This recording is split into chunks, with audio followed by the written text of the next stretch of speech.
उन्होंने कहा कि आमिर खान ने पीके बनाई, हिंदू देवी देवताओं का मजाक उड़ाया और हिंदुओं ने आमिर की पीके को बॉक्स ऑफिस पर सुपरहिट बना दिया।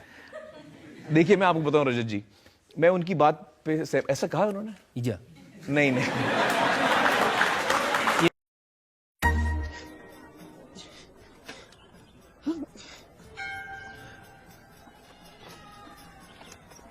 भाई साहब, ये भगवान का बैटरिया खत्म हो गई है का? थोड़ी देर चले फिर लुल हो गए। क्या क्या मतलब नया बैटरी लगा दो, किधर लगता है? लगाओ। अरे भैया, इसमें बैटरी नहीं पड़ती। तो काम काहे नहीं कर रहा है? मैन्युफैक्चरिंग डिफेक्ट है का? अरे कोई डिफेक्टिव पीस नहीं बनाते भाई हम। ये भगवान को आप बनाए? जी हाँ, अपने इन हाथों से। आप भगवान को बनाया कि भगवान आपको? भैया, भगवान ने हम सबको बनाया है, हमने तो सिर्फ इनकी मूर्तियां बनाई है। काहे बनावा तो उसकी मूर्त? ताकि हम इनकी पूजा कर सकें, अपने सुख दुख की बातें कर सकें। करे भीतर ट्रांसमीटर फिट है का? भगवान तक बात पहुंचत कैसे है? हा? अरे भगवान को किसी ट्रांसमीटर की जरूरत नहीं पड़ती, वो डायरेक्टली सुन लेता है। डायरेक्टली सुनत है तो फिर ये मूर्त की क्या जरूरत है?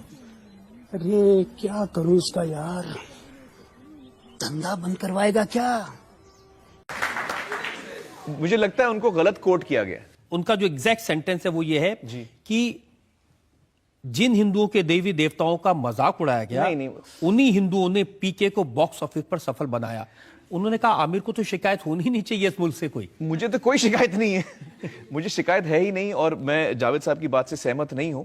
मुझे लगता नहीं कि राजू जी जो फिल्म के डायरेक्टर हैं, जो लेखक हैं, या अभिजात जोशी जो इस फिल्म के लेखक हैं पीके के, ना उनके मन में कभी ये बात थी, ना हम जितने एक्टर्स थे उसमें, अनुष्का, मैं, बमन ईरानी, हम जो फिल्म बना रहे थे उसमें किसी भी मजहब का हमने मजाक नहीं उड़ाया। पहले और ले लो। स्वामी जी, मेरा आग्रह है आपसे, अगर आप अपना जवाब थोड़ा छोटा रखें, क्योंकि हमारे पास वक्त बहुत कम है, कई मसलों पर हम चर्चा कर पाएंगे।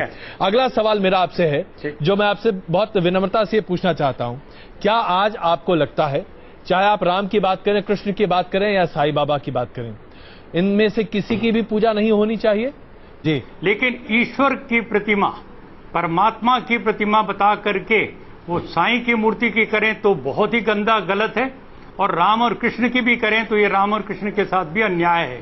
राम और कृष्ण ईश्वर भक्त थे जी, उन्होंने कभी दावा नहीं किया कि मैं ईश्वर हूं और मेरी पूजा की जाए, ऐसी कोई बात नहीं है। बताऊं, कोई वेद मंत्र नहीं है जिससे किसी मूर्ति में जो जड़ है, पाषाण है, उसमें प्राण प्रतिष्ठा हो सकती है।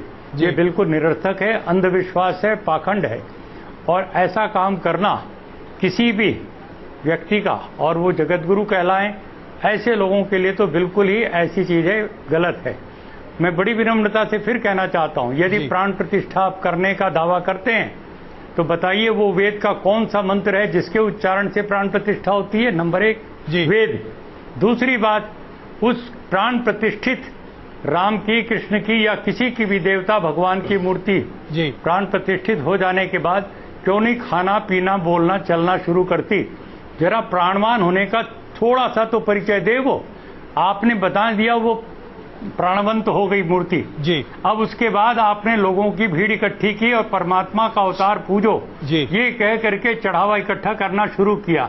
ये एक दुकान है, व्यापार है, झूठ है, धोखा है। स्वामी इसलिए मैं कहना चाहता हूँ, हमें सनातन धर्म की पावन परंपराओं को याद करते हुए, जो आदि शंकराचार्य ने जो मूर्तियां तुड़वाई, उन्होंने जैनियों की मूर्तियों को उन्होंने हटवाया और उन्होंने कहा ये सब मूर्ति पूजा बंद होनी चाहिए।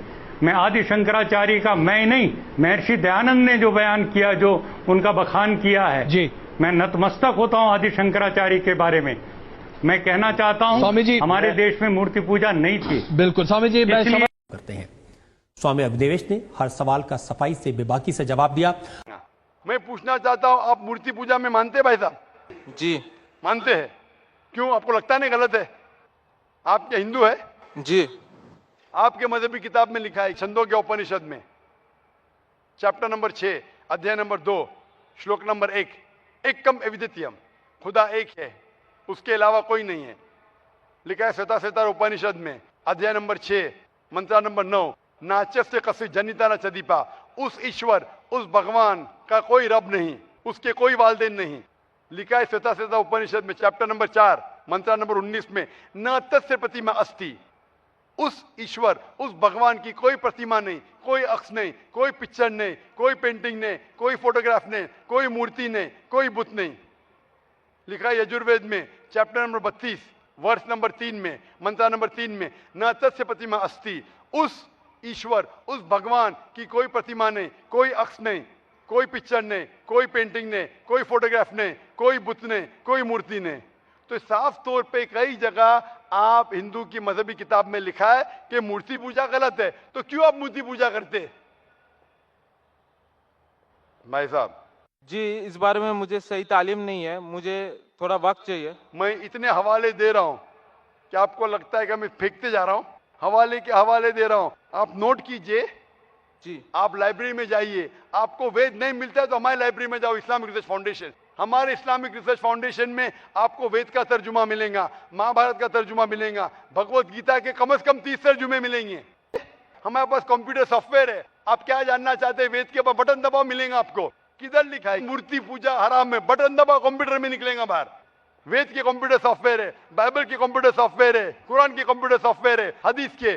तो मैं आपसे दरखास्त करता हूं कि आप रिसर्च कीजिए कि खुदा एक है, रिसर्च कीजिए कि मूर्ति पूजा गलत है, रिसर्च कीजिए कि आखिरी पैगंबर मोहम्मद सल्लल्लाहु अलैहि वसल्लम है। और मैं दुआ करता हूं कि आपको हक जल्दी मिलेंगे ताकि आप इस दुनिया और आखिरत में सफलता पाए। शुक्रिया।